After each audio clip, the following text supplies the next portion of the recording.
Sisters جس نے بھی کوشچن آسک کرنا ہو پلیز اپنا ہینڈ ریز کریں. لیکن تم سربت کوشچن پوچھنا چاہتی ہیں آپ سے. ماشاءاللہ سروت. السلام علیکم ماشاءاللہ. ورحمۃ اللہ وبرکاتہ. وعلیکم السلام. سعد محترم، میں یہ پوچھنا چاہ رہی تھی کہ شروع کی آیات حدیث مبارکہ میں ہے اور کچھ حدیث میں آخری 10 آیات کے بارے میں ہے کہ یہ فتنہ دجال سے ہمیں محفوظ رکھیں گی اگر ہم جی ان کو یاد کر لیں، حفظ کر لیں. تو جی کیا اہم بات ہے ان آیات میں جو ہمیں ہاں. اپنے ذہن میں ہر وقت رکھنی چاہیے، اور خاص کر خود بھی ہم حفظ کریں اور بچوں کو بھی اپنے یہ تعلیم دیں کہ وہ پہلی 10 آیات خصوصاً یاد کریں؟ تو اس میں کیا ایک ایسا میسج ہے یا پیغام ہے جو ہمیں جب بھی ہم اس کو پڑھیں تو وہ چیز ہمیں ذہن میں ہونی چاہیے کہ یہ کس طرح ہمیں فتنہ دجال سے محفوظ رکھیں گی یہ 10 آیات؟ میں چاہ رہی تھی اس پر اگر آپ تھوڑی روشنی ڈالیں تو ہم سب کے لیے بہت آپ کا مفید ہو جائے گی. آپ کا علم اس کے بارے میں اور آپ کی ریسرچ اس کے بارے میں کیا کہتی ہے؟ میرا یہ خیال ہے کہ اس میں کیونکہ توحید کا ذکر ہے، اللہ سبحانہ و تعالیٰ نے اہل کتاب کو جس طرح سے تنبیہ کی ہے کہ وہ اللہ سبحانہ و تعالیٰ کے ساتھ شرک کر رہے تھے. عیسائی بھی اور یہودی بھی، دونوں نے اللہ سبحانہ و تعالیٰ کے ساتھ شرک کیا. تو وہ ایک اہم پوائنٹ ہے جو یعنی کہ شرک کا ہے. اس میں ایک چیز تو یہ مجھے بہت کلیئر دکھائی دے رہی ہے کہ اللہ سبحانہ و تعالیٰ نے تردید کی ہے اس چیز کی. اور دوسرا جو ایک اہم نقطہ مجھے اس میں دکھائی دے رہا تھا کہ دنیا ایک خوبصورت جگہ ہے اور انسان اس میں ایزیلی کھو جاتا ہے، غافل ہو جاتا ہے اور اپنے مقاصد سے ہٹ جاتا ہے. تو اس چیز کی بھی تردید کی گئی ہے کہ یہ وقتی ایک خوبصورتی ہے اور جانچا جائے گا اس خوبصورتی میں کہ آپ احسن عمل کرتے ہیں، بہتر عمل کرتے ہیں یا نہیں. تو یہ 2 پوائنٹس تو بہت ہی کلیئر تھے، مگر میں چاہ رہی تھی کہ آپ اس پہ زیادہ بہتر طریقے سے روشنی ڈالیں گے تو ہم سب کے لیے مفید ہوگا انشاءاللہ. آپ نے بالکل بجا فرمایا. اس میں پہلی آیات میں اور آخری 10 آیات میں اللہ کی توحید کا ذکر ہے، اور یہ جو صورت ہے یہ یہاں سے سٹارٹ ہوئی ہے. الحمدللہ الذی انزل علی عبدہ الکتاب ولم یجعل لہ عوجا، کہ اللہ تو وہ ہے جس نے اپنے بندے پر کتاب نازل کی. اس اللہ کی تعریف کرنا، اور یہ وہ تعریف کے قابل ہے، تعریف پہ لائق ہے. اور جو آخری جو آیت ہے اس میں ایک جو جملہ بہت بڑا ایک ہائی لائٹ ہو رہا ہے آیت کے اندر، اور وہ یہ ہے قل انما انا بشر مثلکم یوحا الی انما الہکم الہ واحد. یوحا الی، مجھ پر وحی نازل ہوئی کس چیز کے بارے میں؟ کہ انما الہکم الہ واحد، چونکہ دجال اپنے الہ ہونے کا دعویٰ کرے گا، اپنے رب ہونے کا دعویٰ کرے گا. تو توحید کی یہ والی جو قسم ہے، آپ نے بالکل آپ کی اس توحید کے بارے میں جو آپ کے انالیسس ہیں وہ بالکل صحیح ہیں کہ اس میں اللہ کی وحدانیت کا، اس کی الوہیت کا، اس کا سارا کچھ ان آیات میں ذکر ہے. تو دجال جو ہے وہ کیا کر رہا ہوگا؟ اپنے رب ہونے کا، اپنے الہ ہونے کا دعویٰ کر رہا ہوگا نا. تو جس انسان کو یہ پتا چل گیا کہ دنیا میں جو الہ ہے وہ ایک ہی الہ ہے اور وہ اللہ ہے، اور جس کو یہ سبق یاد ہو گیا، وہ فتنے سے، وہ دجال کو رب ماننے کے فتنے سے محفوظ رہے گا. یہ آیتیں یاد کرنے کے باوجود کہ اگر کسی نے یہ آیتیں یاد کر بھی لیں، یہاں پر تو ایک سبق یاد کروایا گیا ہے کہ اللہ، دنیا میں اللہ ایک ہی ہے. اور کون سا اللہ ہے؟ جس نے اپنے بندے پر کتاب نازل کی. اور کون سا اللہ جو الہ واحد ہے. اور جب اگر ہماری دجال سے ملاقات ہوتی ہے، اللہ ہمیں اس شر سے محفوظ فرمائے کہ ہماری اس سے ملاقات ہو، کبھی بھی اس سے ملاقات کی تمنا، اور جو اس کے پاس چلا گیا وہ سمجھو کہ فتنے میں آ گیا. اصل میں دجال کا آنا ایک ایگزام ہے، جیسے قبر کا ایگزام ہوتا ہے. قبر کے ایگزام کا پتہ ہے نا آپ لوگوں کو، حساب و کتاب. قبر میں کیا ہے؟ وہ جو آزمائش ہے، حدیث پاک میں آتا ہے نا کہ وہ بار بار دعا کرنے کے بارے میں کہ اللہم انی اعوذ بک من فتنۃ القبر، وہ آزمائش ہے، قبر کی آزمائش سے، قبر کے عذاب سے، قبر کے امتحان سے۔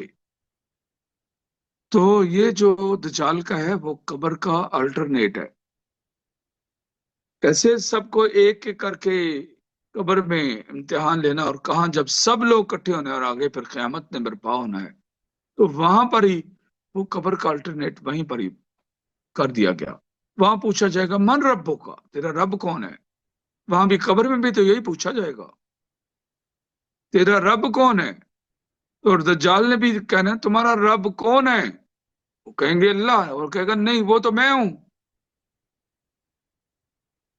تو یہ قبر کا الٹرنیٹ ہے، اور اس کے باوجود کہ ہم یہ آیتیں بھی یاد کر لیں، اس کے باوجود ہمیں اس چیز کی تلقین کی گئی ہے کہ اگر تم سنو کہ دجال تمہارے آس پاس تمہارے ایریے میں آیا ہے تو چھپ جاؤ، اس کی طرف مت جاؤ، کیونکہ اس چیز کا نا خطرہ ہے۔ حدیث پاک میں آتا ہے من حوسب فقد عذب، جس کی آزمائش کر لی جائے وہ عذاب سے، آزمائش سے بچنا بہت مشکل ہے۔ تو عذاب اور آزمائشوں سے بچنا انسان کے لیے اس سے دور بھاگنا، اور تلقین کی گئی کہ اس سے دور بھاگو، چھپو، وغیرہ وغیرہ۔ تو اور بھی اس کے بارے میں جو ہدایات ہیں جیسے چھپنے کے بارے میں، ہمیں ان پر عمل کرنا چاہیے، اور اس میں اللہ کی وحدانیت سارا اس کا ذکر ہوا ہے، اور یہ یاد کرنی چاہیے۔ اور پھر جو باقی ہدایات دجال کے بارے میں حدیث میں دی گئی ہیں اس کو بھی فالو کرنا چاہیے۔ جی سروت۔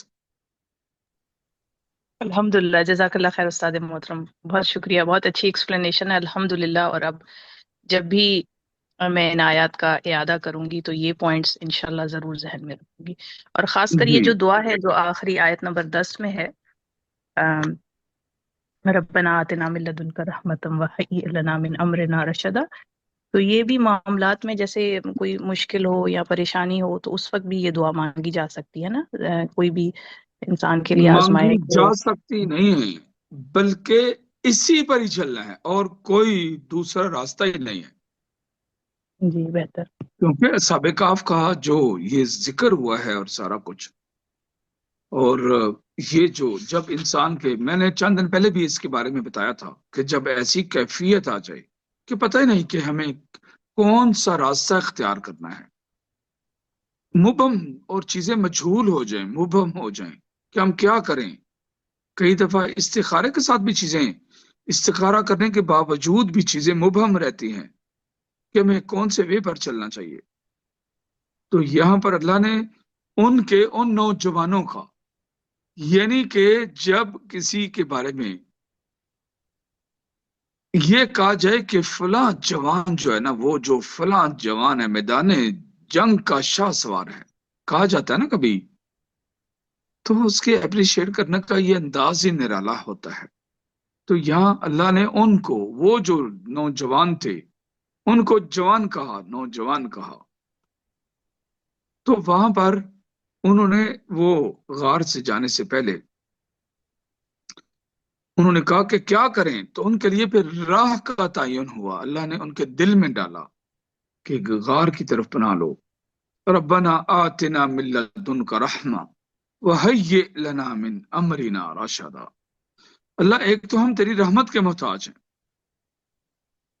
اور دوسرا ہمیں وہ راستہ دکھا جو ہمارے لیے ہدایت والا اور سیدھا ہو، سٹیٹ ہو، گمراہی سے پاک ہو، ایسا راستہ جو سیدھا اور گمراہی سے پاک ہو۔ کیونکہ کبھی کبھی کسی چیز میں کچھ جھول ہوتی ہے، کسی چیز کے اندر کوئی چانس ہوتا ہے کہ اس میں یہ راستہ اختیار کرنے میں کوئی مسٹیک نہ ہو جائے، کچھ برا نہ ہو جائے۔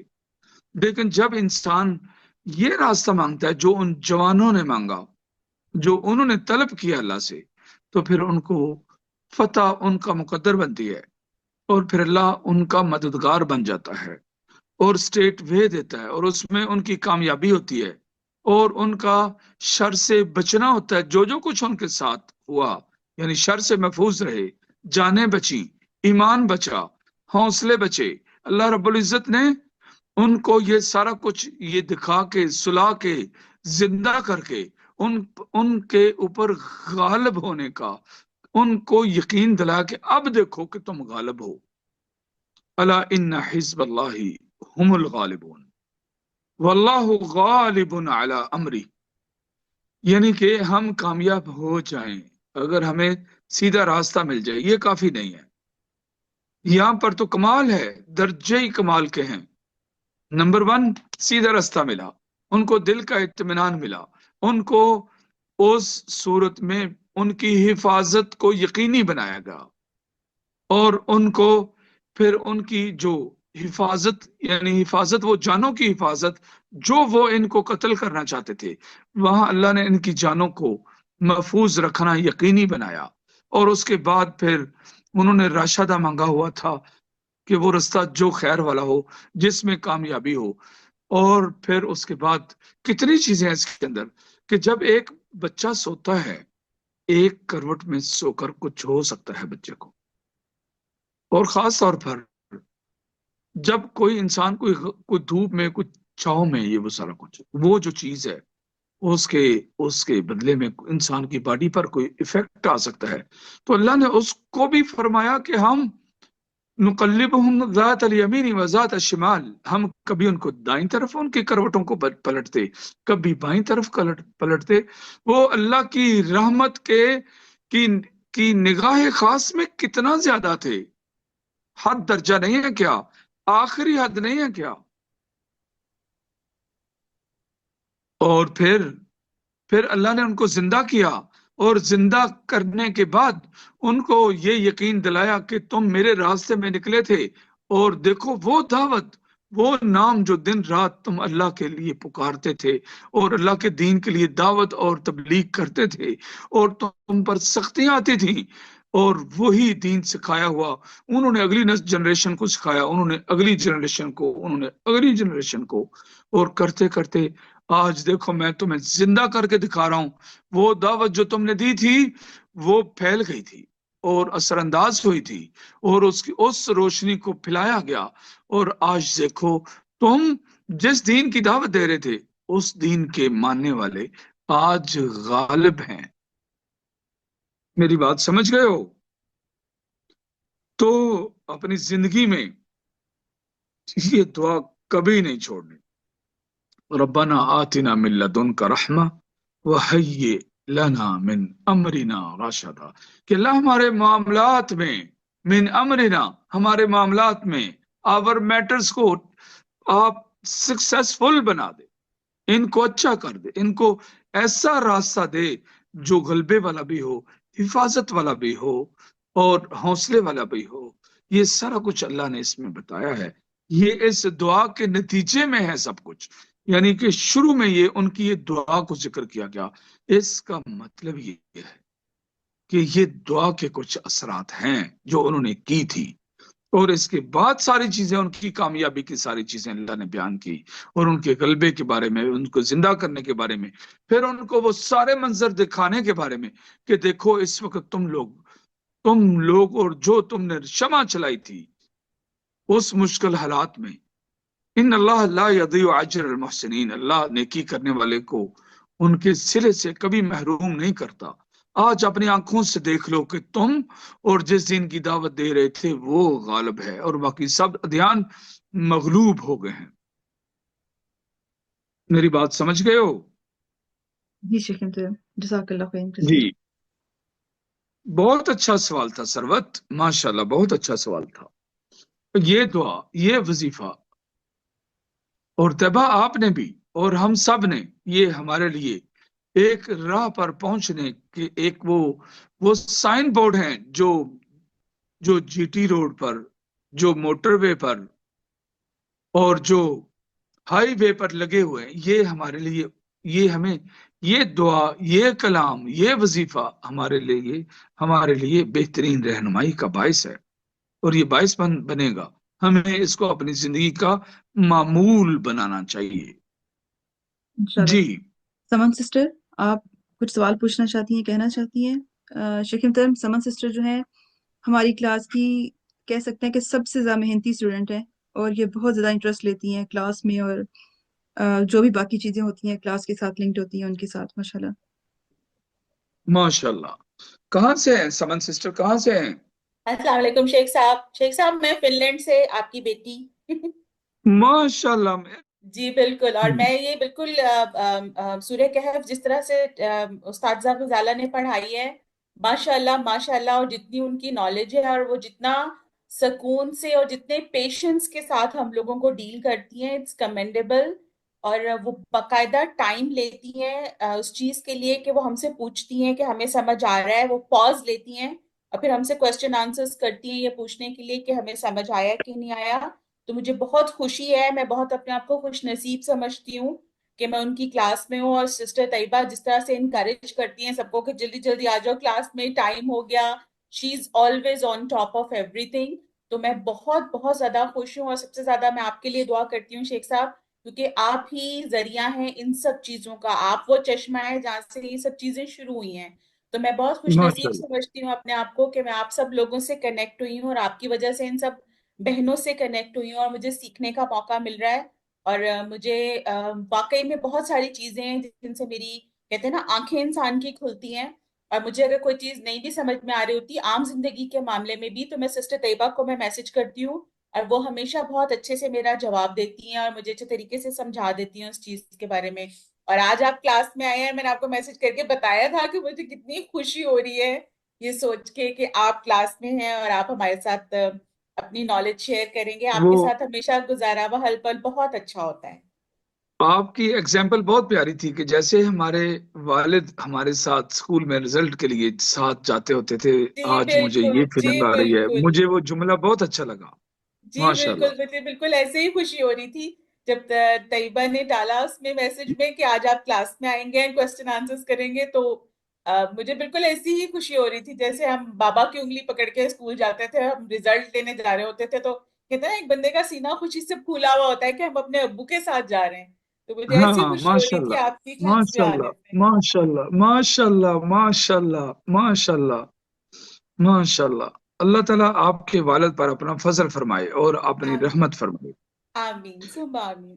جی شیخ امتم، رضا اور ربیہ ہیں، یہ کویشچن پوچھنا چاہتی ہیں آپ سے۔ جی، السلام علیکم ورحمۃ اللہ وبرکاتہ۔ جی، السلام علیکم شیخ محترم۔ وعلیکم السلام۔ بسم اللہ، میں کون ہے میرے ساتھ؟ میں رابعہ نوید میں رابعہ نوید رابعہ۔ بات کر رہی ہوں۔ جی آج کی کلاس کے جو ہمارا الحمدللہ سورہ کہف کی تفسیر مکمل ہوئی ہے، میں اس میں تھوڑا سا فیڈ بیک ایڈ کرنا چاہتی ہوں، اسپیشلی ہماری جی، رسپیکٹڈ استاذہ غزالہ کے لیے۔ میں نے ایک چیز فیل کی ہے کہ جو سورہ کہف کی تفسیر جس طریقے سے ہماری استاذہ نے ایکسپلین کی ہے ہمیں، میں نے فرسٹ ٹائم جو ہے قرآن پاک کے ساتھ اپنا پرسنل لیول پر سولی کنیکشن فیل کیا ہے، کہ جیسے جی، جس طرح وہ ایکسپلین کرتی تھی مجھے فیل ہوتا تھا کہ جیسے یہ بات میرے لیے پرسنلی ڈائریکٹڈ ہے، اور میں اس کو اپنی جی، پرسنل لائف میں ریلیٹ کر پا رہی تھی، اور مجھے چیزوں کی آپ کہہ لیں سمجھ آ رہی تھی۔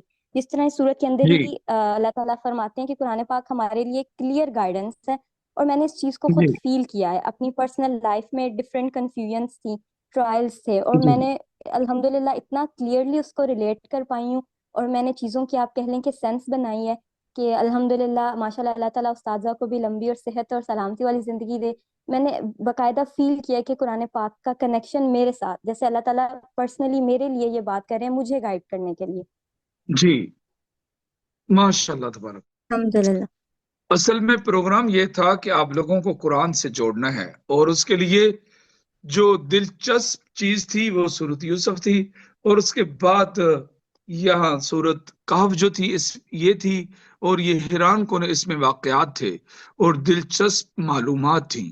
اور آپ لوگوں کو کیونکہ قرآن صرف یہ نہیں ہے کہ اللہ فرماتے ہیں 5 روزے 5 نمازیں پڑھو، تو مہینے سال میں 1 مہینہ روزے رکھو، اس میں ہسٹری ہے، اس میں یہ فزکس بھی ہے، اس میں ہسٹری بھی ہے، اس میں جو میتھمیٹکس بھی ہے، اس میں پرانے واقعات ہیں، اس میں اتنا کچھ ہے۔ بالکل قرآن ہر علم سے بھرا ہوا ہے، ہر علم قرآن کے اندر موجود ہے۔ ماشاء اللہ تبارک اللہ۔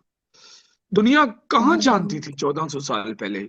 دنیا کہاں سے جانتی تھی کہ کوئی انسان 309 سال تک وہ زندہ رہ سکتا ہے نیند کی حالت میں. اب بھی سائنس اس کے بارے میں ریسرچ کرے گی تو بہت عجیب سا لگے گا ان کو، لیکن ہر بے شک مسلمان مانتا ہے کہ نیند کی حالت میں وہ 309 سال تک زندہ رہے نیند کی حالت میں. اس سے پہلے جو ان کی ہاں جی زندگیاں تھیں وہ علیحدہ، اور اس کے بعد تک وہ جو زندہ رہے وہ علیحدہ. ہاں جی اور پھر اللہ اس کا فضل دیکھو کہ اس نے کیا کمال تخلیق دی ہے انسان کی اور جانور کی اور جاندار چیز کی، کہ جب کوئی بے ہوش ہوتا ہے یا سوتا ہے اور وہ اٹھتا ہے، اس کو ایسے ہی لگتا ہے کہ جیسے میں تھوڑا سا سویا ہوں، ایک دن یا دن کا کچھ حصہ. ہاں جی حضرت عزیر علیہ السلام کو بھی اللہ نے سلایا تھا 100 سال کے لیے. جب ہاں وہ جی جا رہے تھے تو انہوں نے کہا کہ وہ ہڈیاں پڑی ہوئی تھیں، گدھے پر جا رہے تھے، ہڈیاں پڑی ہوئی تھیں. ان کا اللہ یہ کیسے زندہ کرے گا تو ان کو، ہاں جی کیسے ان کے اوپر گوشت چڑھے گا، کیسے روح دوبارہ پھونکے گا، کیسے کرے گا؟ تو اللہ نے ادھر ہی مار دیا، سلا دیا. فَأَمَاتَهُ اللَّهُ مِئَةَ عَامٍ. وہ یہاں پر وہ نیند تھی یا موت تھی، اللہ عالم، کیونکہ یہ نیند اور موت دونوں پر لفظ موت یوز ہوتا ہے. ہاں جی اس لیے جب ہم دعا پڑھتے ہیں نیند کی، اللہم انی، اللہم بِاسْمِكَ اللہ اموت و احیا، جی بالکل اللہم سبحان اللہ بِاسْمِكَ اموت و احیا. ارے وہ کتنے پیارے جملے ہیں، یہ مجھے بہت خوبصورت لگتے ہیں. اللہ تیرے نام سے مرنے لگا ہوں اور تیرے نام سے زندہ ہوں گا. جبکہ وہ انسان نیند سے بیدار ہوتا ہے. نیند کو موت کہا گیا اور نیند سے بیداری کو زندگی کہا گیا. جی پھر سبحان اللہ اللہ رب العزت نے وہاں بھی کمال ان کو بھی اٹھایا اور ان سے بھی پوچھا کتنا ٹھہرے ہو یہاں. یعنی جس کو بھی جی اللہ نے زندگی میں وہ سلایا یا مارا تو اس سے پوچھا اٹھانے کے بعد، ہاں بتاؤ کتنا ٹھہرے ہو. وہ سب یہی کہتے، سب کا ایک ہی سٹائل اللہ نے بیان کیا ہے کہ ان کا یومن او بعد یوم، یا تو ایک دن یا دن کا کچھ حصہ. اللہ ہاں نے جی ان کو کہا سبحان بل لبثت 100 عام، آپ تو 100 سال تک یہاں رہے ہو. اور اللہ نے فرمایا دیکھو سبحان اپنے اللہ گدھے کی طرف اب. اور پھر اللہ نے سارا وہ آنکھوں کے سامنے وہ اسٹرکچر کو کھڑا کیا، اس کے اوپر گوشت کو کہا چڑھ جائے اسٹرکچر کے اوپر، یہ ہڈیوں کے، وہ چڑھ گیا. اس کے بعد اللہ نے اس پر روح پھونکی. روح میرے رب کا حکم ہے. یسألونک عن الروح قل الروح من امر ربی. وہ روح کے بارے میں پوچھتے رہتے ہیں کہ یہ کیا ہے جو باڈی میں ہوتی ہے تو انسان حرکت کرتا ہے، اور جب وہ نہیں رہتی تو انسان مردہ کہلاتا ہے. تو فرمایا قل الروح من امر ربی، میرے رب کے حکم کا نام ہے. تو عزیر علیہ السلام پر روح پھونکی، اپنا حکم صادر کیا اللہ نے، اور وہ جو گدھا تھا وہاں وہ زندہ ہو گیا اور چلنے لگ گیا. پھر اللہ نے فرمایا اپنی کلفی دیکھ. کلفی جانتے ہو؟ کلفی اس جی برتن جی کو کہتے ہیں، اسٹیل کا چھوٹا سا برتن جس میں کھانا ڈال کر انسان سفر کرتا تھا یا جاب پر جاتا تھا. اس کو پرانی زبان میں کلفی کہتے تھے. اب چونکہ سٹائلش ہیں اس لیے ان کو ہارٹ پاٹ بولتے ہیں. ہاں؟ جی جی لنچ بکس تو وہ جو پہلا تھا ہاں وہ جی پرانا، اس کو کلفی بولتے تھے پنجابی میں. آپ اپنی نانیوں دادیوں سے پوچھنا تو وہ اس کو بولیں گے، اس کو کلفی کہتے تھے. ہاں، ایک تو جی کلفی کھانے والی ہوتی ہے نا، میں اس ٹھیک کی ہے بات نہیں کر. تو وہ ہاں اللہ نے جی ہاں کہا جی میں نے 100 سال تک یہاں بارش بھی ہوئی، دھوپ بھی آئی، طوفان بھی آئے، یہ آندھیاں بھی چلی، یہاں بارشیں بھی ہوئیں، گرمی بھی ہوئی، سردی بھی ہوئی، لیکن اپنے رب کا کمال دیکھو. اس لنچ باکس میں تیرا کھانا میں نے بوسیدہ نہیں ہونے دیا، خراب نہیں بے ہونے دیا. شک سبحان اللہ اس کو کھولا سبحان اور وہ تازہ کھانا تھا. یہ میرے رب کے فضل کے بغیر ہو نہیں سکتا تھا. جی. سبحان تو اللہ رابعہ، میرے رب کے آپ پر بہت بڑے فضل ہیں. آپ لوگوں کو اس کی طرف اس لیے لگایا گیا تاکہ آپ قرآن سے آپ نے نا، اگر کسی سے کہنا قرآن سے جڑ جو نہیں جڑ سکتا، یہاں آپ لوگ جیسے وہ آئیڈیالوجیکل ایک پروگرام ہوتا ہے نا اسلام دشمنوں کا، کہ مینٹلی طور پر ہی ہاں جی مائنڈ کو ہی کسی کے ساتھ جوڑ دینا، آپ لوگوں کو جوڑ دیا گیا. آپ لوگوں کے دل اور دماغ سے قرآن کی محبت دنیا کی کوئی چیز نہیں ختم کر سکتی. ھذا بے من شک فضل اللہ علیکم، یہ میرے رب کا آپ سب پر فضل ہے. ماشاءاللہ. جی عاطف، السلام علیکم. وعلیکم السلام ورحمۃ اللہ وبرکاتہ. بسم اللہ. جی شیخ صاحب، سب سے پہلے جزاک اللہ، اس کورس کو آپ نے شروع کیا، اور ہماری استاذہ کا بھی اللہ تعالیٰ ان کو بھی بہت اجر دے، اور آپ سب سے اللہ تعالیٰ راضی ہو، اور اس کام میں اللہ تعالیٰ بہت زیادہ برکت دے. آمین. میرا سوال ہے شیخ صاحب، یہاں پر سورۃ الکہف میں اللہ تعالیٰ نے دو آدمیوں کی مثال بیان کی تھی جن دونوں کو اللہ تعالیٰ نے باغات دیے تھے. ان میں سے ایک نے اللہ تعالیٰ کے ساتھ کفر کیا، اللہ تعالیٰ کی صفات کا اقرار نہیں کیا، تو اس کے نتیجے میں اللہ تعالیٰ نے اس سے وہ نعمتیں چھین لی. تو یہاں پر میرا سوال ہے کہ ہماری زندگی میں جب مشکل وقت آتا ہے، جب ہمیں محسوس ہوتا ہے کہ ہمارے ہاتھ سے یہ چیز نکل رہی ہے، یا یہاں پر ہم معاملے کو سنوار نہیں سکتے، تو وہاں پر ہم اللہ کی طرف رجوع کرتے ہیں، بہت زیادہ دعائیں کرتے ہیں. ہم وہاں پر دیکھتے ہیں کہ نبیوں نے ایسی سچویشن میں کیا کیا تھا، کیا دعائیں مانگی تھی، اور ان کا کیا طریقہ کار تھا. لیکن ہماری زندگی میں مشکلات کے ساتھ ساتھ بہت ساری آسانیاں بھی ہوتی ہیں، چھوٹی بڑی چھپی ہوئی کچھ سامنے، اور اللہ تعالیٰ کی ہر وقت ہم اللہ تعالیٰ کے رحم میں ہوتے ہیں، اللہ تعالیٰ کی نعمتوں میں ہوتے ہیں، لیکن ہم ان کو محسوس نہیں کرتے. تو میں یہاں پر پوچھنا چاہتی ہوں کہ ہم اللہ تعالیٰ کی نعمتوں کا شکر کیسے ادا کر سکتے ہیں، اس کے لیے بہترین الفاظ کیا ہو سکتے ہیں. جس طرح نبیوں کی دعائیں ہیں، جیسے لا الہ الا انت سبحانک انی کنت من الظالمین، اس طرح بہترین الفاظ کیا ہوں گے اللہ کا شکر ادا کرنے کے لیے، اور بہترین طریقہ کیا ہوتا ہے؟ اوکے، سب سے پہلی بات تو یہ ہے، جس انبیاء کرام کی آپ نے حضرت یونس علیہ السلام کی جو آپ نے اگزامپل دی ہے، جی وہ والی جو چیز ہے وہ مصیبت کے آنے کے بعد کی ہے.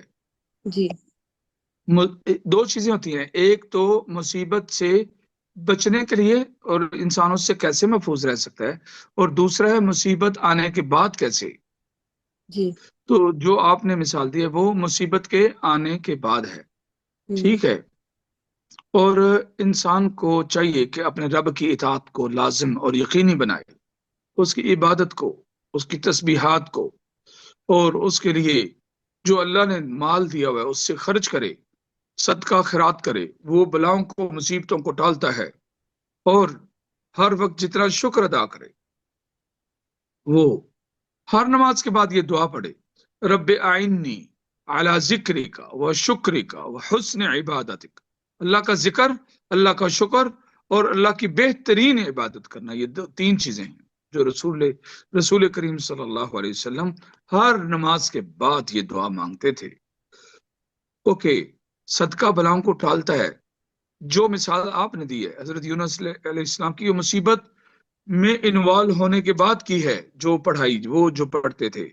جی اور جبکہ پہلے والی سچویشن کی اور چیزیں ہیں، اور وہ شکر اور اپنے مال، جو اللہ نے، سب سے اہم بات یہ ہے کہ جو اللہ نے ہم کو، آپ کو نعمت عطا کی ہے، اس پر اترانا نہیں ہے، اس پر فخر نہیں کرنا ہے، اس کو ہائی لائٹ نہیں کرنا ہے، اس پر غرور اور تکبر نہیں کرنا ہے، اس کو دوسروں کے ساتھ امیجنیشن میں ایسا نہیں سوچنا ہے کہ مجھے اللہ نے زیادہ دیا اور اس کو کم دیا. ارے کوئی تو کمال ہے نا مجھ میں، اگر مجھے زیادہ دیا ہے تو. یہ جملہ رانگ ہے.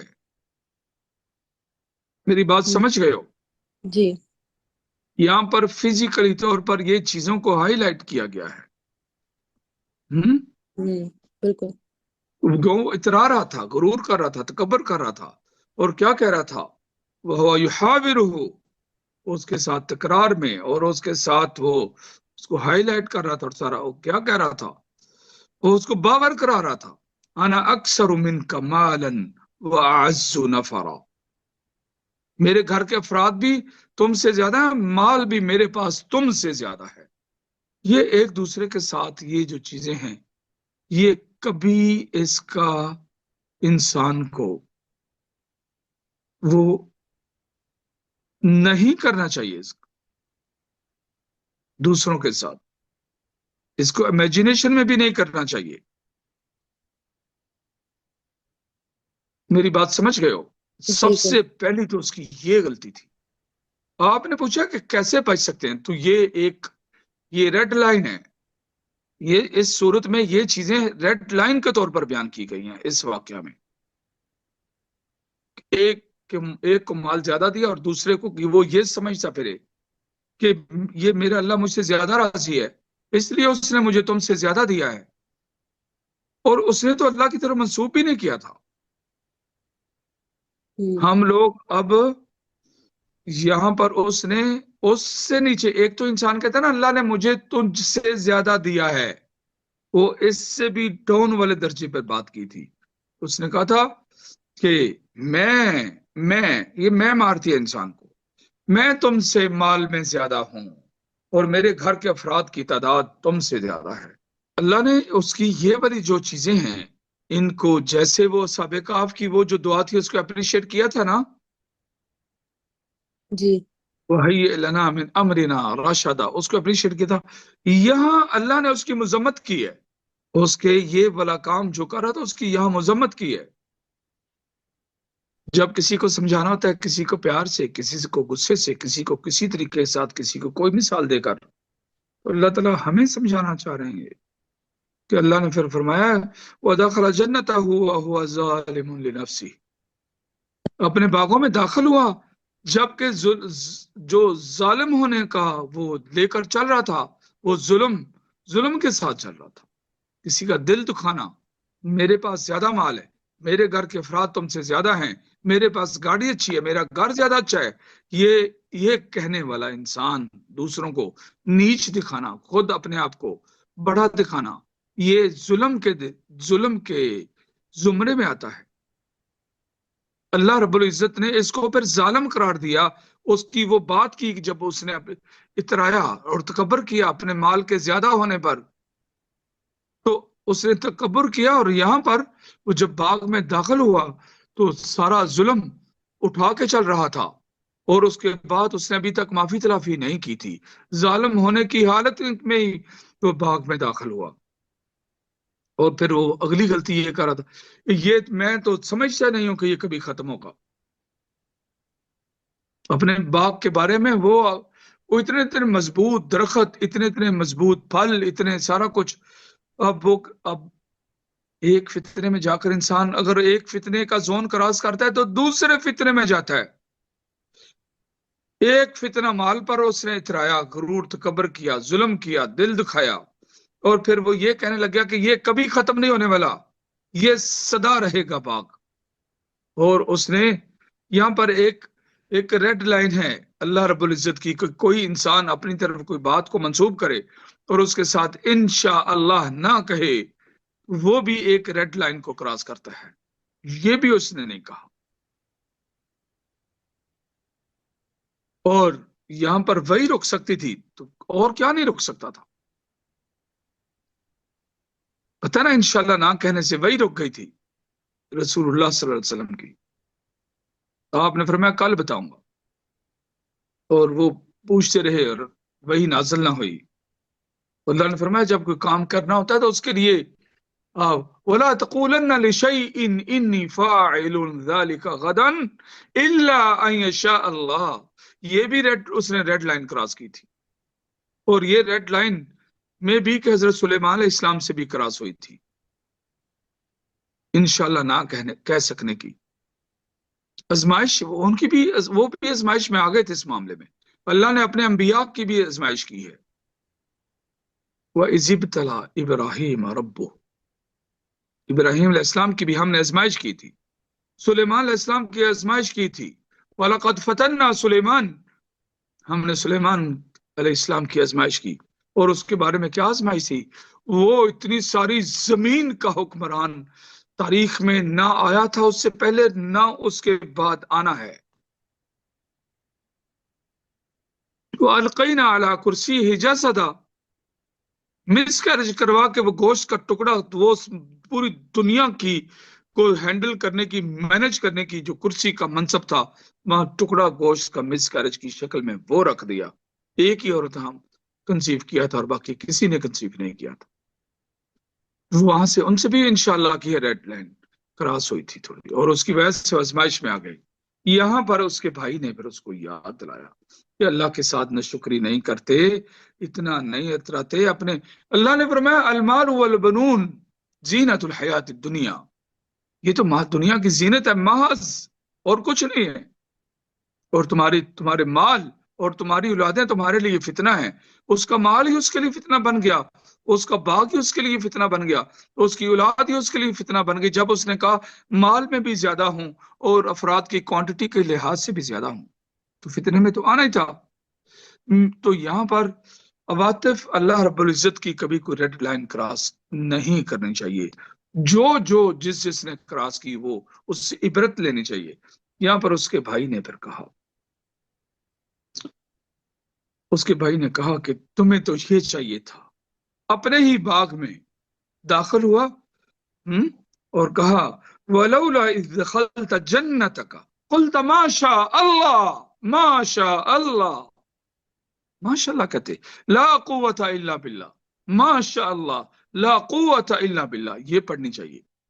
اور یہاں پر ایک اور نقطہ یہ ہے, انسان کا ذاتی مال و متاع, انسان کی ذاتی اولاد, ذاتی گاڑی, ذاتی گھر, وہ اپنی نظر کی بھی لپیٹ میں آ سکتا ہے. اور یہاں پر اس نے جب ماشاء اللہ لا قوت الا باللہ نہ کہا, تو کچھ اہل علم نے اس کے بارے میں کہا اس کی اپنی ہی نظریں اس باغ کو کھا گئیں اور وہ پلٹ کے رکھ دی اللہ رب العزت نے. اس کی جو شاخیں تھی وہ زمین کی طرف اور ان کے جو ان کی جڑیں تھی آسمان کی طرف ہو گئیں.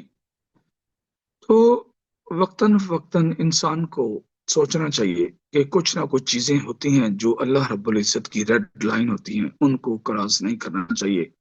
کسی کا دل نہیں دکھانا چاہیے, غرور تکبر نہیں کرنا چاہیے, دنیا کے مال سے کبھی بھی محبت نہیں کرنی چاہیے.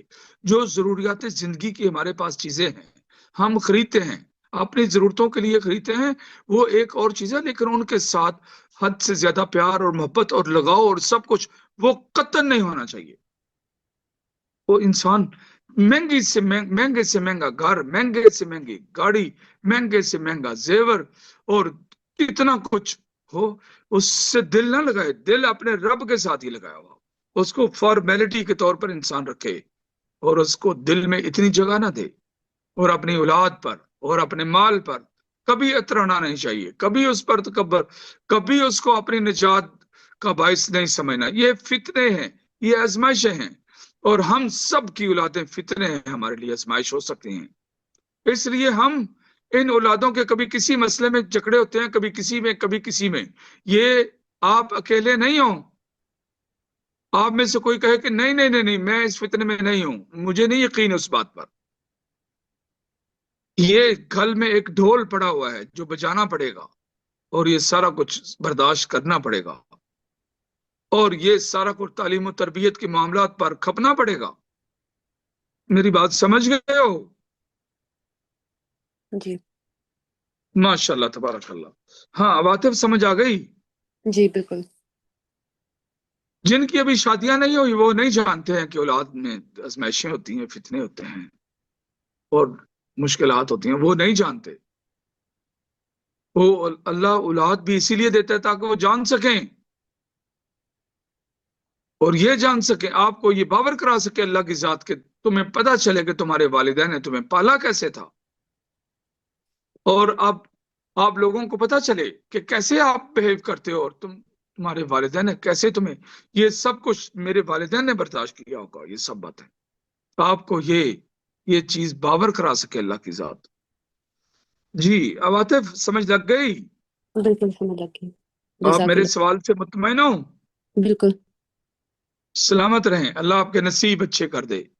اے آمین. اللہ عواطف کے نصیب اچھے کر دے, اور سب ہماری بیٹیاں جو یہاں پر موجود ہیں سب کے نصیب اچھے کر دے, اور آپ لوگوں کو خوشیاں دے, اور آپ کی دنیا اور آخرت سنوارے. جی شیخ محترم نمرہ ہیں, وہ آپ سے سوال کر رہی ہیں کہ جیسا کہ اصحاب کہف کا اپنے رب کے ساتھ تعلق بہت مضبوط تھا اور اللہ تعالیٰ نے ان کے دلوں کو مطمئن کر دیا تھا, تو یہ کہتی ہیں کہ میں نماز, قرآن, ذکر سب پہ بہت توجہ دیتی ہوں, لیکن میری والدہ کی وفات کے بعد میرے دل کی پریشانی کم نہیں ہوتی اور میں بہت ڈپریس فیل کرتی ہوں. میں چاہتی ہوں کہ اصحاب کہف کی طرح اپنے رب کے ساتھ اپنا تعلق بہت مضبوط کر لوں. میری رہنمائی فرمائیں کہ مجھے کیا کرنا چاہیے. آپ جب قرآن پاک پڑھتی ہو تو آواز کے ساتھ لاؤڈلی پڑھتی ہو یا منہ میں پڑھتی ہو؟ اتنی آواز ہوتی جو بس مجھے خود کو آئے, اتنی آواز میں, زیادہ لاؤڈ اوکے. بھی نہیں. اوکے، تھوڑا سا لاؤڈ اور کر دیں. جی. نمبر 1. نمبر 2، یہ والی جو چیز ہوتی ہے اس کا ہم لوگ سیشن کرتے ہوتے ہیں، اس کا پراپر سیشن ہوتا ہے انشاءاللہ. میرا اللہ آپ کے لیے آسانیاں پیدا فرمائے. آمین. جزاک اللہ خیر. جی، السلام علیکم ورحمۃ اللہ وعلیکم وبرکاتہ. السلام. جی شیخ نیکسٹ. جی جی ادیبہ آگے آپ کو سلام کر رہی ہیں اور وہ پوچھ رہی ہیں کہ میرا سوال ہے کہ سورہ کہف میں اچھی صحبت کو اختیار کرنے کی تاکید کی گئی ہے، لیکن اگر اچھی صحبت نہ ملے، کیونکہ ایسا ہمیشہ ممکن نہیں ہوتا، تو کیا ہمیں بالکل ہی آئسولیٹ ہو جانا چاہیے؟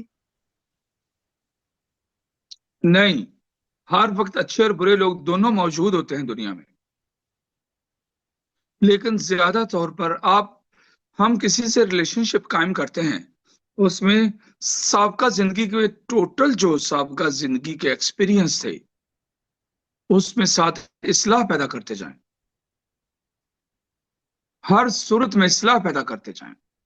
جو مسٹیک ہوئی ہیں کسی کے ساتھ، اس میں پہلے بھی کہا کرتا ہوں، کسی کے ساتھ ریلیشن شپ بہت زیادہ حد تک نہ بڑھا دیں اور بہت پیچھے بھی نہ ہٹ جائے، بیلنس میں رہیں. اللہ نے فرمایا میں نے تم کو امتن وسطن بنایا ہے، بیلنس میں رہنے والے. کسی بھی چیز میں اس کو افراط و تفریط کہتے ہیں، کسی بھی چیز میں آگے بڑھنا، وہ اس کو عربی زبان میں افراط و تفریط کہتے ہیں، کسی بھی چیز میں تجاوز کرنا. ریلیشن شپ میں بھی یہ افراط و تفریط ہوتی ہے کہ بہت زیادہ انسان کسی پر انحصار کرنا شروع کر دے، اس کے ساتھ بہت زیادہ کلوز ہو جائے تو دور ہو جاتا ہے انسان. ایک بیلنس میں رکھنے چاہیے. جی نیکسٹ. شیخ امتن، سورہ کہف اسپیسیفکلی جمعے والے دن پڑھنا، اس کا کیا تعلق ہو سکتا ہے؟ جن بھی فتنوں کا ذکر کیا گیا ان کے ساتھ، کہ کسی اور دن کے لیے بھی کہا جا سکتا تھا، لیکن اسپیسیفکلی جمعے کے دن ہی کیوں؟ اصل میں کئی چیزیں ہیں جو جمعے کے ساتھ جوڑی گئی ہیں. جب سورج مشرق کی بجائے مغرب سے طلوع ہوگا تو اس دن جمعے کا دن ہوگا، تو اس کا مطلب ہو سکتا ہے جو قیامت کی، اب سورج کا مشرق کی بجائے مغرب سے طلوع ہونا، قیامت کی نشانیاں دو طرح کی ہیں، ایک چھوٹی ایک بڑی. جو بڑی نشانیاں ہیں، ہو سکتا ہے بڑی نشانیوں کا جمعے کے ساتھ کوئی تعلق ہو، کیونکہ دو چیزیں تو یہاں جمع ہو گئیں کہ یہ جمعے والے دن پڑھا کرو. ہو سکتا ہے دجال کا جمعے والے دن کا آنا ہو، اس کے بارے میں میری ابھی کوئی ریسرچ نہیں ہے، میں نے اوورآل بات کی ہے. جبکہ سورج کا مشرق کی بجائے مغرب سے طلوع ہونا یہ بھی قیامت کی بڑی نشانیوں میں سے ہے، لیکن اس کے بارے میں حدیث پاک میں آتا ہے کہ وہ جمعے والے دن ہوگا. اس لیے ہو سکتا ہے اس لیے اس کو جمعے کے ساتھ اٹیچ کیا گیا ہو. جی شیخ امتن. جی شیخ امتن، اگلا سوال یہ ہے کہ جن بھی 4 واقعات کا سورہ کہف میں ذکر کیا گیا ہے، ان کو اسپیسیفکلی کیا کیا لیکن جب جن 4 قصوں کا ذکر کیا گیا، جن 4 واقعات کا سورۃ الکہف میں ذکر، جی ان جی 4 واقعات کو سننے میں یہ ڈفرینٹ لگتے ہیں بہت، لیکن ان چاروں کو ایک جگہ کمبائن کرنا اور سورہ کا نام کہف رکھنا، اس کے پیچھے اللہ تعالیٰ کی طرف سے ہمارے لیے سمجھنے کی کیا چیز ہے؟ چاروں میں ہی انوکھے واقعات ہیں اور وہ ما فوق الفطرت ہیں. باغ کیسے ہونا، وہ چند لمحوں میں باغ ہی سارا الٹا پلٹا، جس کے بارے میں وہ اتنا توانا اور اتنا مضبوط باغ تھا، اس کے بارے میں انسانی آنکھ سوچ نہیں سکتی تھی یہ پلٹ سکتا ہے. میری بات سمجھ گئے ہیں؟ جی شیخ امتن، بالکل. انسانی آنکھ یہ سوچ نہیں سکتی کہ کوئی انسان 309 سال تک سویا رہے اور وہ پھر بھی زندہ بچ جائے بغیر خوراک کے، بغیر کسی چیز کے. انسان کبھی سوچ نہیں سکتا کہ سمندر میں راستہ بنے گا، اور سمندر کا راستہ وہ ایک مچھلی پکی ہوئی مچھلی چھلانگ لگائے گی اور وہ راستہ بن جائے گا اور وہاں جا کے خضر ملے گا. یہ جو سب کچھ ہے یہ قرآن نے بتایا تو تب ہے، اگر قرآن نے نہ بتایا کون یقین کرتا اس پر؟ اور ذوالقرنین کا وہ یاجوج ماجوج کے وجود کا ہونا اور وہاں ان کا انسانوں کو تکلیف پہنچانا اور نقصان پہنچانا اور ان کی حیات اور ہیبت اور سارا کچھ، وہ ایک مخلوق ہے اس کا ذکر قرآن میں اگر نہیں آتا تو کون یقین کرتا؟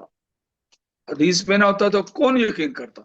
ان میں جو عجوبے ہیں یہ محور العقول ہیں، عقلوں کو حیران کر دینے والے ہیں اس میں چاروں میں.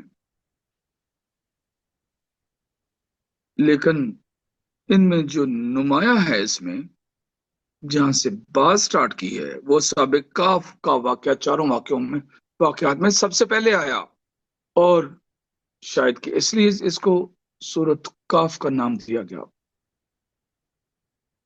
باقی چاروں میں چیزیں وہی ہیں جو عقلوں کو حیران کر دینے والی ہیں. یہ بات درست ہے؟ جی شیخ محترم بالکل.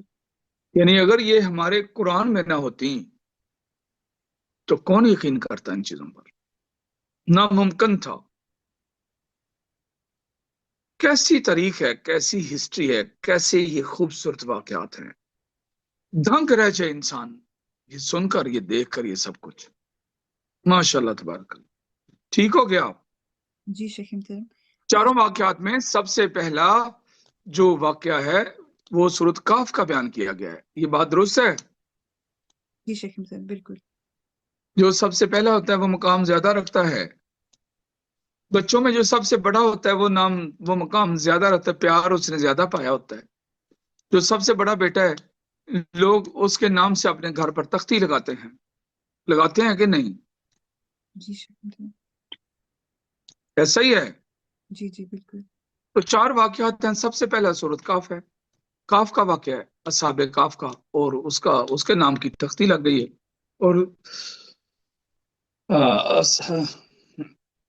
اصحاب الکہف والرقیم، اور تختی کا بھی ذکر آ گیا بیچ میں. جی نیکسٹ. شیخ محترم ذوالقرنین کے ذوالقرنین ہاں جی بیان کیا کیا؟ گیا. یہ بہت ایک یعنی کہ وہ پروفٹ نبی وغیرہ بھی کوئی پیغمبر ایسا کوئی انسان نہیں تھا، لیکن اللہ تعالیٰ نے اس کو بہت زیادہ وسائل کے ساتھ ذوالقرنین کو نوازا تھا. اور ذوالقرنین کے بارے میں بہت ڈفرینٹ واقعات سننے کو ملتے ہیں کہ جیسے کہ وہ ایسی جگہ پہنچا یا اس جگہ لائک بہت زیادہ ڈفرینٹ جیسی کوئی ہوتی ہیں ڈائمینشن یا وہ سب چیزیں. شیخ محترم اس میں سب سے خاص پوائنٹ، سب سے خاص بات ایسی بہت ہی ڈفرینٹ شخصیت سے سمجھنے کے سب لیے. سے خاص بات یہ تھی کہ آپ کی استاذہ آپ کو یہ بات بتا چکی ہوں گی کہ انہوں نے کہا تھا کہ جو میں نے مخلوق کے لیے یہ کام کرنا ہے اس کا میں نے بینیفٹ نہیں لینا ہے. کہا تھا. جی جی بالکل کہا تھا. کوئی تو پھر خاص چیز ہوگی نا اس کی جو اللہ کو پسند ہوگی. کوئی نہ کوئی کسی پر اللہ اگر مہربان ہوتا ہے اس کے اندر کوئی اس طرح کی کوئی خوبیاں ہوتی ہیں تو اللہ مہربان ہوتا ہے. اور اللہ کا فضل تھا اس پر اور اس کی مہربانیاں تھیں اس پر، اور اللہ نے اس کو غنی کیا تھا، نفس کا غنی کیا تھا. اور اجتماعی کام کے سلسلے میں اتنا بڑا کام کسی اور کے لیے کرنا مشکل تھا. اس کے لیے وداؤٹ اینی بینیفٹس انہوں نے ان کا کام کیا. کوئی نہ کوئی خوبیاں ہوتی ہیں جس کی وجہ سے اللہ نے کسی کو کچھ نوازا ہوتا ہے. کوئی نہ کوئی ضرور کچھ ہوتا ہے. یہ اوور آل لائف میں ہے. اور یہ چیز حضرت خضر علیہ السلام کے اندر بھی موجود تھی. دوسروں کی درد، تینوں واقعات میں درد تھی جو وہ محسوس کر رہے تھے. کشتی کے چھن جانے کا ڈر، وہ جو بچہ تھا اس کا ماں باپ کے لیے بہت بڑی آزمائش اور فتنے کا باعث بننا، اور ماں باپ کو تکلیف پہنچنے کا درد. یتیم بچوں کا جو زیور تھا وہ دیوار کے نیچے والی بنیاد پر تھا، گر جاتی تو وہ بھرم کھل جاتا کہ اتنا زیور ان کا باپ یہاں چھپا گیا، اور لوگ کھا جاتے. یتیموں کو کچھ بھی نہیں ملنا تھا، تنگی والی زندگی ملنی تھی. وہ دو یتیموں کا درد، اور سب کچھ کہا کہ میں نے اپنی طرف سے نہیں کیا، یہ اللہ کی طرف سے کچھ ہدایات تھیں اس کے بارے میں. جی آپ سلامت رہیں. آپ سب، مجھے اجازت ہے. جی شیخ محترم جزاک آپ اللہ. سب کے لیے ڈھیروں دعائیں. اوکے دعا کریں. بسم اللہ الرحمن الرحیم. اللہم ربنا آتنا فی الدنیا حسنہ وفی الآخرۃ حسنۃ وقنا عذاب النار. اللہم انک عفو کریم تحب العفو فاعف عنا. اللهم اذهب الباس رب الناس واشف انت الشافي لا شفاء الا شفاءك شفاء لا يغادر سقما.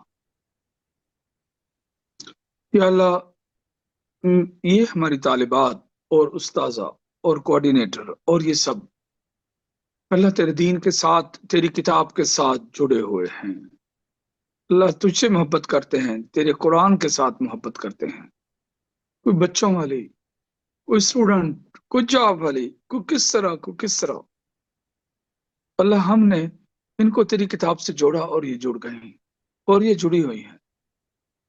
اللہ میں تجھ سے سوال کرتا ہوں کہ ان پر اپنا فضل فرما، ان کے مالوں میں، ان کی اولادوں میں، ان کی نیندوں میں، ان کے سکون میں، ان کی عبادتوں میں، اے اللہ اپنا فضل فرماؤ۔ اے اللہ ہماری ان طالبات پر اپنا فضل فرماؤ، اللہ ان پر فضل، اللہ ان کی زندگی سے فتنوں کو ختم کر دے، اللہ ان کی زندگی میں ان پر کبھی کوئی آزمائش نہ آئے، اللہ ان کو کبھی کوئی کانٹا نہ چبھے، اللہ ان کو زندگی میں کبھی کوئی چوٹ نہ آئے، اللہ ان کے بچوں کو نیک بنانا، اللہ جن کی شادیاں ہونے والی ہیں اللہ ان کو اچھے خامد عطا کر، اچھا اللہ ان کو اچھے شریک سفر عطا کر، اللہ جو اولادوں والی ہیں اللہ ان کی اولادوں کو ان کی آنکھوں کی ٹھنڈک بنا دے، ان کی آنکھوں کا نور بنا دے یا رب، اللہ ان کے دل کا سکون بنا دے ان کی اولادوں کو، اے اللہ ان سب سے راضی ہو جا، اے اللہ ان سب سے راضی ہو جا، اللہ ان کی حفاظت کرنا، اللہ ان کی اس طرح حفاظت کرنا جیسے تو نے اپنے رسولوں اور نبیوں کی حفاظت کی، اللہ ان کے بچوں کی بھی اسی طرح حفاظت کرنا، اللہ ان کے بالوں کی، اللہ ان کی عزتوں کی، اللہ ان کی زندگی میں خیر ہی خیر ڈال دے، اللہ ان کے سینوں کو اپنے نور سے بھر دے، اللہ یہ نمرہ جن کی والدہ فوت ہو چکی ہیں اور یہ ان کے غم میں ہے اللہ اس کے دل کو سکون عطا کر دے اور والدہ کو جنت الفردوس عطا کر دے یا رب، اللہ ہم میں جو بھی جن کے بھی والدین فوت ہو چکے ہیں یا ان میں ایک فوت ہو چکے ہیں رب ارحمہما کما ربیانا صغیرا، اللہ ان سب پر اپنا رحم فرماؤ، اللہ ان سب پر اپنا رحم فرماؤ، اللہ ان سب پر اپنا رحم فرماؤ، اللہ ہمارے عزیز و قارب رشتہ دار جو فوت ہو چکے ہیں اللہ سب پر رحم فرما، ان کو عذاب قبر سے بچا، ان کو عذاب قبر اور قبر کے فتنوں سے بچا، اللہ ان کو جنت، ان کا جنت الفردوس میں ان کا داخلہ عطا فرما، اللہ تجھ سے سوال کرتے ہیں جب تک زندہ رہیں اللہ عزت والی زندگی دے، اللہ میری طالبات کو عزت والی زندگی دے، اللہ میں ان سے عزت والی زندگی کا تجھ سے سوال کرتا ہوں، اللہ میں ان کے لیے شہادت کی موت کا سوال کرتا ہوں، استاذہ کے لیے، کوآرڈینیٹر کے لیے، طالبات کے لیے اور اپنے لیے، اللہ عزت کی زندگی کا اور شہادت کی موت کا سوال کرتا ہوں، اللہ ہمارے سینوں کو اپنے نور سے بھر دے یا رب، اللہ ہمارے سینوں کو، ہمارے دلوں کو اپنے نور سے بھر دے، اللہ ان کا سینہ کھول دے، اللہ من یرید اللہ بہ خیرا یفقہہ فی الدین، اللہ ان کو دین کی سمجھ عطا فرما، ہماری طالبات کو اللہ ان کو دین کی سمجھ عطا فرما، اللہ ان کو دین کے لیے ان کے سینے کھول دے، اللہ اگلی نسلوں تک ان کو اٹیچ رکھ، ان کی اولادوں کو بھی اٹیچ رکھ دین کے ساتھ، اللہ تجھ سے سوال کرتے ہیں جب تک زندہ رہیں شان والی زندگی اور جب دنیا سے جائیں اللہ ایمان والی موت، شہادت والی موت، کلمے والی موت عطا کرنا یا رب، اللہ جس کو ہماری بچیوں میں، یہ طالبات میں جن کو سبق یاد کرنے میں دقت آتی ہے، بولنے کی پرابلم آتی ہے، اللہ اپنی رحمت سے دور کر دے، اللہ اس کو اپنی رحمت سے دور کر دے، اللہ ان کے مالوں کی، ان کی عزتوں کی، ان کی جانوں کی، ان کی اولادوں کی، ان کے گھروں کی، ان کی گاڑیوں کی، اللہ ان ٹوٹل ان کے سرکل کی حفاظت فرما یا رب، یا اللہ دنیا میں جہاں جہاں مسلمان مجبور مقہور ہیں ان کی مدد فرما، فلسطین کے مسلمانوں کی مدد فرما یا رب، کشمیر کے مسلمانوں کی مدد فرما، اللہ دنیا کے جس کونے میں بھی مسلمانوں پر ظلم زیادتی ہو رہی ہے اللہ ان کی مدد فرما یا رب، اللہ شرک سے محفوظ رکھنا اور توحید پر قائم رکھنا، مرنا جینا توحید پر رکھنا یا رب۔ ربنا اغفر لنا ولإخواننا الذين سبقونا بالإيمان ولا تجعل في قلوبنا غلا للذين آمنوا ربنا إنك رؤوف رحيم، وصلى الله تعالى على خير خلقه محمد وعلى آله وأصحابه أجمعين برحمتك يا أرحم الراحمين۔ جی طیبہ اجازت ہے؟ جی شیخ محترم، آپ سب سلامت رہیں۔ مجھے آپ سب کے درمیان میں یہ ٹائم گزار کے مجھے سکون ملا ہے، مجھے میرے دل کو سکون ملا ہے، میں خوشی اور انبساط فیل کر رہا ہوں۔ اللہ آپ لوگوں کو ہمیشہ ہنساتا رکھے، خوشیوں میں رکھے، برکتوں میں رکھے، رحمتوں میں رکھے۔ ہم انشاءاللہ اگلے سیشن میں پھر ملیں گے انشاءاللہ۔ سلامت رہیں۔ سورۃ نور کے ختم ہونے کے بعد پھر اگلے سیشن میں ملیں گے انشاءاللہ، انشاءاللہ۔ ٹھیک ہے؟ جی شیخ محترم، السلام علیکم ورحمۃ اللہ وبرکاتہ۔ وعلیکم السلام ورحمۃ اللہ وبرکاتہ۔ وعلیکم السلام ورحمۃ اللہ وبرکاتہ۔ سلامت رہیں استاذہ جی، سلامت رہیں۔